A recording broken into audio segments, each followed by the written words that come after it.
Hey guys, welcome to the show. So today we are going to be discussing aliens. So as you know, with this show, we're going through the paranormal alphabet together and going to be discussing the topics as we go through them and trying our best to stay on topic so we don't jump forward in the alphabet or back. So today we are talking about aliens and all sorts of things to do with aliens. So I'm going to introduce my co-host, Erin. Hi.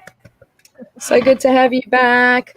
Okay, so today we're talking about aliens. So this is a hot topic, man. People either really love it or they really are so against it. So where do you sit? I mean, I think it would be silly and arrogant to think we're the only, the only planet that's populated in the entire universe. Like, that just seems absurd. I mean, I don't know how I feel about, I haven't had any specific experiences, but, I know plenty of people who have seen things and, think that they've had experiences. And I just think, it's totally possible. I don't have any strong opinions on it, but I definitely am open to it. Yeah. So I've had experiences with alien stuff, and I've got a story that I'm going to share today. Again, it makes me really nervous because I've never ever shared this before publicly. And yeah, there's only one thing about my story. I was able to show this thing on an x-ray of my feet, which I left in South Africa. So when I arrived here, I know, I'm like, oh, so the x-ray is in one of the many boxes that we left behind in South Africa, sadly. Okay, so what we'll do is go across to the description that we always have a look at. We base our alphabet on a website that I will open up now called paraNORMALity. Just adding it to stream because I'm doing so well. Oh, yeah. So that is paraNORMALity. And we are going to be talking about aliens today. They are creatures or beings that allegedly come from outer space, possibly from other planets, galaxies, universes, or even different dimensions. They are sometimes referred to as extraterrestrials. Some persons claim to have had encounters with aliens or beings from other planets. Some individuals also claim that they have been abducted by them. See alien abduction. Now, we are going to get there, so we're not going to talk about abductions today. Okay. One particular French journalist called Claude Vorilon has founded a whole new religion based upon an encounter with strange beings from outer space, and we will talk about that in Rail and the Raelians. But that is something that you guys can look into if you are wanting to find out more about that. So I will share one of my alien experiences. My sister and I used to go and lie outside in the backyard in South Africa during the night. So when we were young, there wasn't a lot of light pollution, so we could see the stars really brilliantly. And we would lay a blankie down and put pillows down, and then we'd lie down on our backs and just look at the stars. And we did that for a number of nights and hoping that we would see shooting stars, and we didn't see any. And when we were lying side by side, and I hope she remembers this, so I'm not called out as a liar, but we looked up, and you know how you can tell when something is a satellite? It's got that different color to stars. It's almost rainbow instead of white. So we saw this thing. It definitely wasn't a star, definitely wasn't a plane. And this is like in the 80s, so there are no drones. And we watched it, but it was far away. So it was really high up, like with the stars. It wasn't in our airspace. And we watched it move at a really, really good speed from our right-hand vision all the way to just above us. So, but the same size as a star. And we went, whoa, that moved quite, definitely. And then it stopped right above us. And we both went, oh, wow. And then it just shot off in the opposite, like the right angle direction. So it came from, say, right to the middle, and then it shot off that way above our heads so fast that it was like gone. And we just went, oh, okay. We got up, we got our blankets, and we headed inside. We were like, we're not mucking around. And it was such a profound experience that I became scared of the sky at night. When you start suddenly going, oh my God, there is this entire universe out there that I have no control over, and I don't know what is there. The only thing between me and nothing is nothing. And yeah, it changed the way I looked at the sky. And ever since then, I've always been very aware of the sky during the day or the night. I feel the weight of it. I feel this huge unprotected space above me. Yeah. Wow. And I'll tell you the other story later. Yeah. Yeah. Well, it's funny. That's actually quite similar to the experience my mom had in the 70s. Because obviously there wasn't as much light pollution in the States back then. And she said that so when they were like in their 20s, my mom and dad and my uncle and aunt used to like hang out together all the time. They were all part of the same social group. Yeah. And apparently they were out one night and they were just up on top of a hill having a few beers, watching the sky, being, 70s, 20-somethings. Yeah. And my uncle and my mom both saw this, and they said that there was these two lights, and she compared it to like, those 80s style like Corvettes. Oh, yes. The lights would open on the front. She Yeah. said it looked just like that. It was totally black, and then all of a sudden it was just like, boop, there they are. Ooh. And then it was pretty far off, like satellite size. And she said they just both went whoop and off together. Ooh. And my mom's she's not like a conspiracy theorist. Like she's a nurse, she's, and my uncle saw it as well. And they said, they both said the exact same thing. Wow. Well, if you're watching this now, I can see a shock reaction and a thumbs up and a heart. Thank you. But yeah, if you've seen anything strange, I know in New South Wales there's a town called Orange that has phenomenally high amounts of extraterrestrial things that are happening there. Lots of UFOs, which we'll not talk about today, but heaps and heaps and heaps of interesting and weird unidentified stuff going on in Orange in New South Wales. If any of you have ever been there or heard of that or know of any groups that should talk about that, please comment down below, point us in the right direction. Anyone who's interested will be able to find those groups and take this further.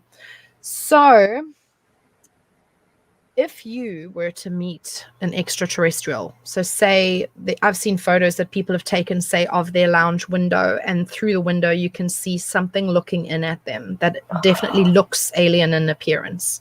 Yeah, and it's obviously a photo. It's, you can zoom in and change the resolution. There's no editing that has happened. You can see the editing. What would you really and honestly do if you were to look up at any point and just see something profoundly unreal at your window? What would you do? I think the first thing I would do is make sure all my doors are locked. It would really freak me out. Yeah. Have you ever read Communion? No, I haven't. Oh, so scary. Anyway, so that's a total side note. But I think it would really scare me. Like, I think I would be terrified. I have a real thing about anything looking back at me at night. Like, even animals. I don't like we used to have cats and they would look back at me in the night. And it's like, I just don't. No, because you like me out. I just have a real thing. Sorry, my dogs. No worries. But yeah, I think it would really scare me. And because you just don't know. What would you do? Well, I was just thinking now, I'm actually just typing into my search box. I had very hectic nightmares, like really, really hectic nightmares, right? And one of them was so real that it just freaked me out. So I'm posting it in the comments below. Yeah. I ended up writing all of my nightmares into a book and then publishing it. So it's the book of unsettling short stories, but they're all my dreams that haunted me. And the only way I got rid of them, the only way I got rid of them was by writing a book about it. And one of the stories is about this alien invasion and how the world was going to end. But it was so real and so detailed that I wrote the entire thing in this book. Really creepy.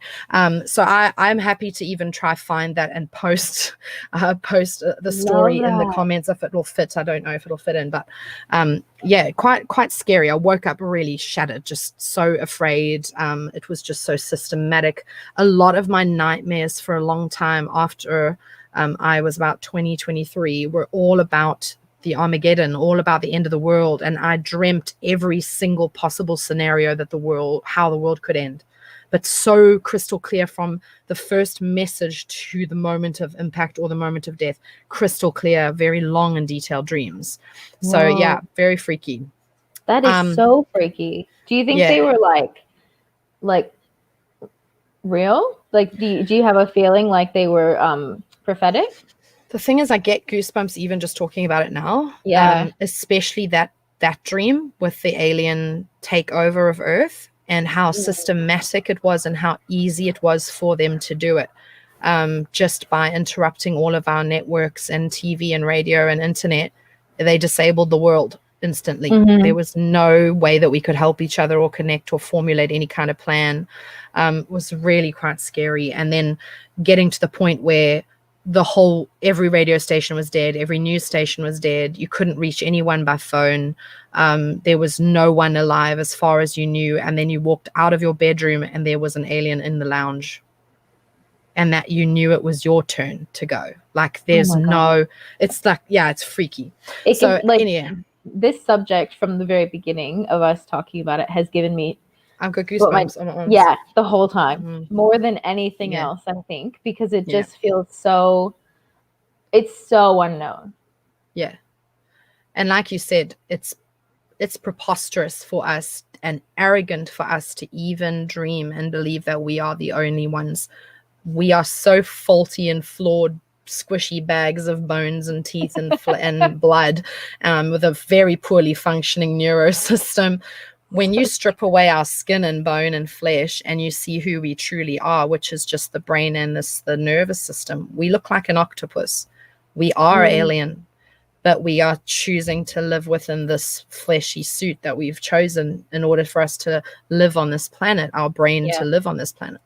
So we are alien in ourselves. We are gross. Like, we're really scary, disgusting. Look what happens to your butthole every day. I mean, we are disgusting. I don't know about yours, but mine's pretty great. Yucky poo-poos.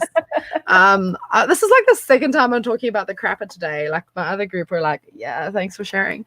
It's obviously an anal fixation today. But yeah, so no, it's preposterous for us to think that we're the only ones. And so because of that fact, such chills down my back. Because of that fact, we are not alone. And there is enough evidence of dimensions. There's enough evidence of people having really phenomenal experiences for it to be creditable. It's, I'm willing to say, okay, the size of the universe, the sheer size of the universe, and the complexity of the chemicals needed to hold and sustain life, they're already now finding similar chemical patterns and situations on other planets already, and we know nothing about the universe when you think about the size of the universe. I would love to see how those other creatures have formed to exist. Do they have language? I mean, we say, it's our language that sets us apart in the universe so we can communicate, but again, it's flawed, because everything you think has to come through the mouth, travel through the air, enter into the ear, be decoded by that person's brain and understood. It's the most flawed, stupid way to communicate. But Facebook is saying that within the next 3 years, we'll be able to post statuses telepathically. And they've said that in their Facebook meetings, in the summit. Yeah, it's like Elon Musk wants to do that chip in your brain that lets you talk or do all of that. And it will be able to communicate perfectly. Just even our concepts will travel immediately to the other person.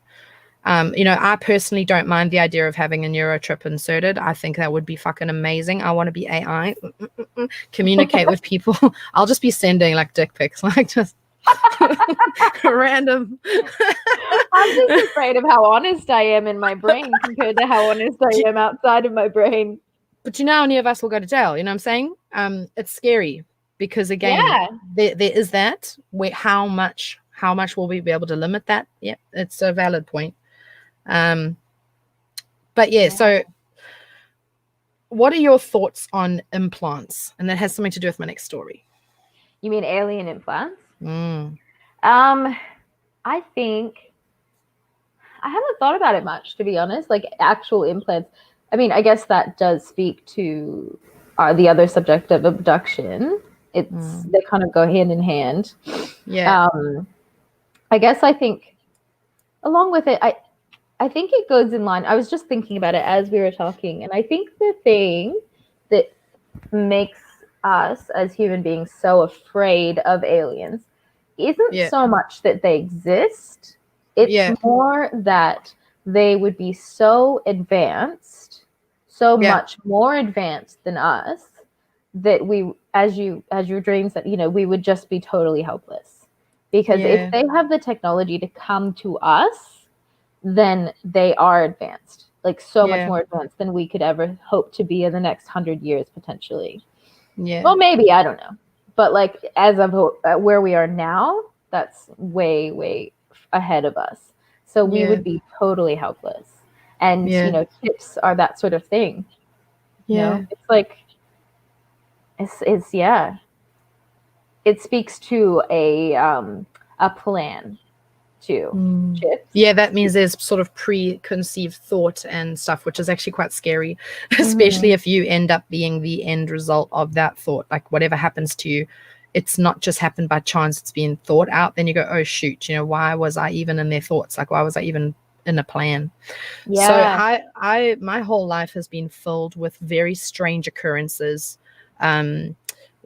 So strange that I'll only kind of remember them as we talk over the next couple months, but like random things, like suddenly thinking of a person, reaching out, connecting with them with a specific idea in mind, mentioning it to them then just freaking out and saying, oh my God, today's the day I'm dealing with XYZ and I've been so depressed and I'm worried how to do it, and you've just literally told me what to do. Like random, like I call it psychic ability and mediumship and whatever, but it's more than even that. It's so much that it's even running into people by chance when I should never see them, but they happen to be in the country and we run into each other and we absolutely have to see each other that day for a very important thing, and it's perfect. My sister and I wearing the same clothing on the opposite side of the world almost every time we speak. Wow. Down to a very rare jumper that you get in the United Kingdom. That's like $250 to $500. Both of us had them with us on the same day on the other side of the world, just by chance. Really strange, wearing the same scarves, like going through the same stuff. Like it's just really weird. I call it serendipity. There's just so many weird parallel weirdnesses in my life, and I've just kind of just been open to it. But it only kind of happened after a certain point, and I'll tell you the story. Get your popcorn. I'm so ready. Okay, yeah, I can't remember the age, so I'm going to just throw a dot at my life and land on the age 11. So I think it's around about that time. So I was not a teenager, I don't think, but I was heading there. So I still have really good memory of it because I was bigger, a bigger body and grown. And I slept in a double bed on the bottom bunk, my sister on the top bunk, in a shared bedroom in a small house in Durban. And like I said, we used to look at the stars. We had that experience. I was very aware of the sky. I would spend hours sitting out in the garden just talking to the sky, speaking to my elders, speaking to the angels. Like I was just so emotionally open and connected spiritually to everything. I had no idea what I was even doing, but I felt it in my heart. And then I would have really scary dreams. I had a couple dreams of something sitting on my chest trying to hurt me, and it couldn't touch me, like a little thing sitting on my chest, which we'll talk about later. And the one day I woke up and it was time for school, and I had gone to bed fine. I did not go to the toilet in the night. I'd stayed in bed. And when I got up, I stood up and my foot was really hurting. I couldn't stand on my right foot at all near the heel. So much so that I was hopping and limping and crying, and it was really, really painful. And I went to my mum and I said, Mum, my foot's really hurt. I don't know what I've done. I just woke up like this and it's really hurting. And she said, oh, let me have a look. And there was a little bit of blood and a cut. So she said, okay, what's the matter? I said, there's something in there and it's really sore. So she said, oh gosh, all right, we'll book a doctor's appointment. So our doctor was a Norwegian man called Dr. Anderson.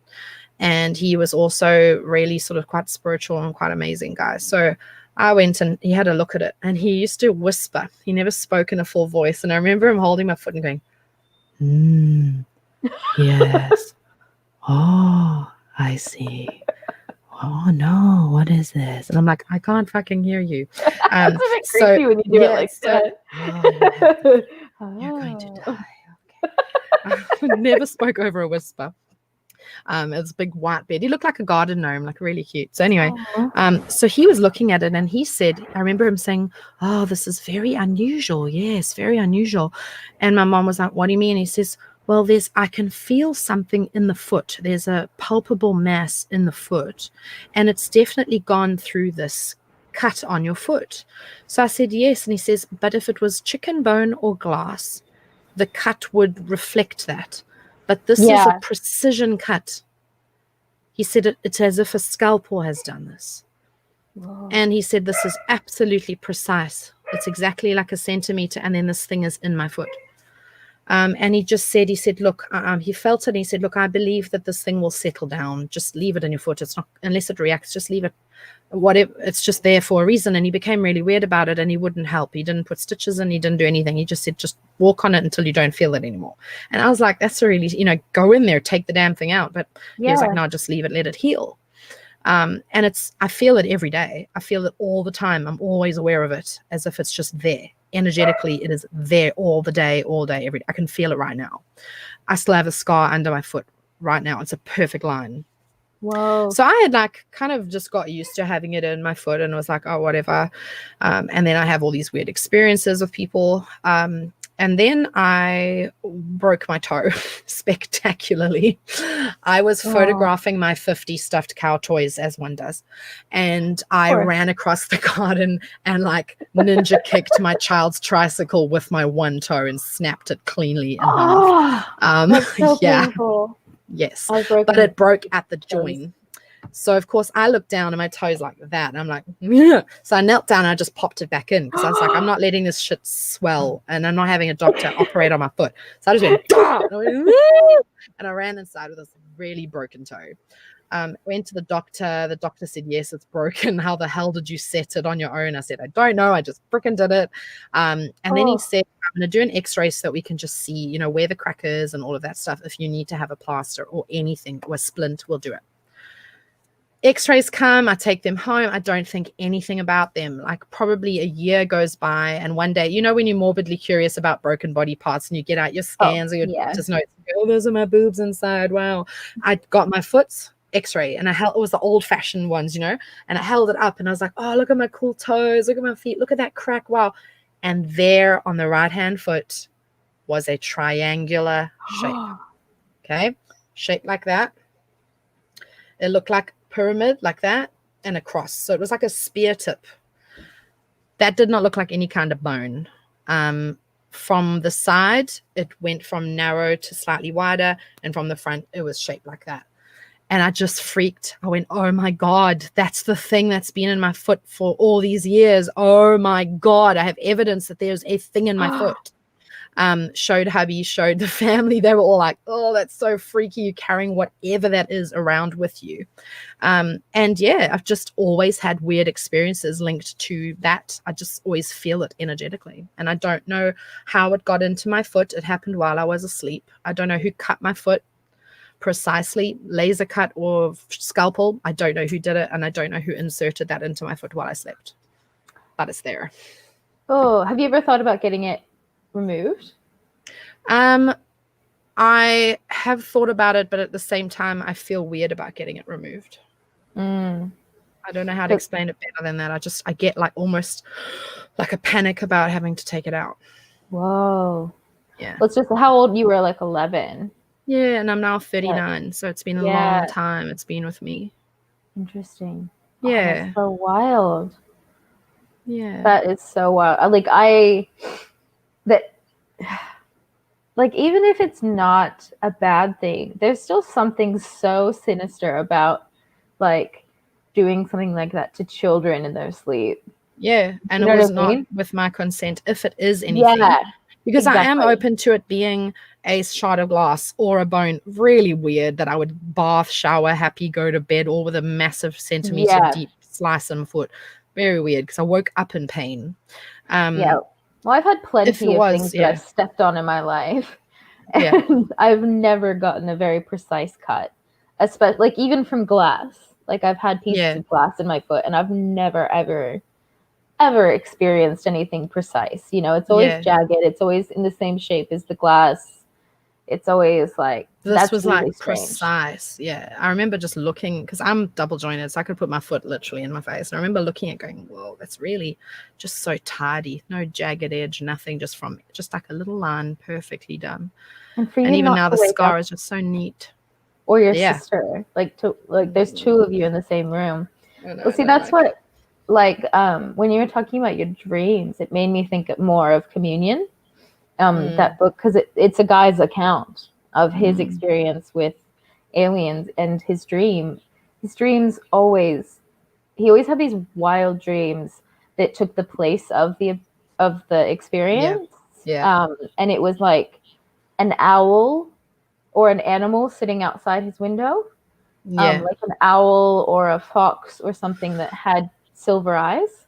And actually, this has reminded me, because Ryan and I have both read that book, and he's terrified of the idea of aliens. I know that there's something to that. I know that there's an experience he's had. He's never really talked about it, but he's like, every once in a while he'll be like, "Does this look different to you?" Like he's got a scar on his body, and he'll be like, "Does this look weird to you?" And I'm like, "Yeah, it kind of does." And he's like, he's mentioned like a long time ago, like, I think I may have had an experience. I just don't like, he's just so scared of it, I think, like of the whole idea. But when we were dating, we were driving down Wyong Road in Wyong Tumbyumby, but right down that way. And we were driving, and this fox, it was like silver. It was an entire silver fox. Yeah, like for real. And it was a big fox too. Like it was probably coyote sized. Ooh. And it stopped in the middle of the road in front of us and just looked at us. And we both like went, "Nope, nope, nope." And it took off. That's the last thing you need now. No, we were like, no, fuck off. No. No, thank you. No, thank you. Yeah, we didn't. I don't think anything happened, but like that definitely triggered both of us. That like, response in you of like, no, seen this before, not going to be happening today. Yeah, because it's one of the things that people often talk about when they've had experiences, is that it in their memory it looks like that. Yeah. Or it's like a deer or. Oof. I think we've given people a lot to think about. As I've said before, these shows are not to tell you the truth about anything. Woo. It's just a springboard. It's for you to go now and do some reading and work out what it is that you believe on this subject. Go watch some YouTube videos. If you see anything interesting, let us know. If you've had experiences, reach out. Comment down below or message me. I've had the most amazing inbox messages from people just sharing their stories about their lives and what they're going through, and just phenomenal. You guys are all so amazing, so interesting. Yeah, that's awesome. Yeah, so your stories all have value. I love you all, and if I can read all of them, I will. So comment down below, let us know what happened to you. Message me, let me know what happened to you. That's so good. All right, guys, so we're gonna head off now. Thank you so much for joining us, and we will see you after I'm back from holidays. So that'll be in the week after the 11th of October. So it's my birthday on October 7th. Happy birthday. Yeah, so I'll be camping, which is great, with my family, and just having some time out. All right, guys, thank you very much. Bye. And we'll see you guys later. Bye.